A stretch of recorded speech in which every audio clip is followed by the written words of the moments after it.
ఇక పియర్ పండులో ప్రధానంగా తీసుకుంటే యాంథోసైనిన్స్ అనే కెమికల్ కాంపౌండ్ చాలా ఎక్కువ మోతాదులో ఉంటాయట. ఇవి డయాబెటీస్ రాకుండా నివారించడానికి చాలా బాగా ఉపయోగపడుతున్నదని స్పెషల్గా సైంటిస్టులు ప్రూవ్ చేశారన్నమాట.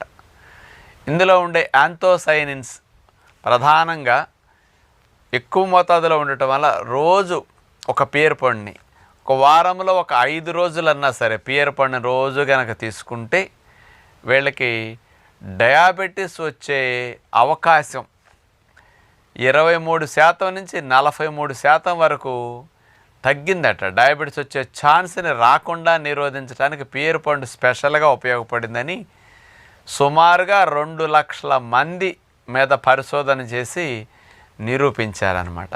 అంటే ఇట్లా పియర్ పండు 2 లక్షల మందికి అట్లా పెట్టి చూసి ఎన్నో సంవత్సరాలు పరిశోధన చేస్తే కదా తెలిసేది డయాబెటీస్ రాకుండా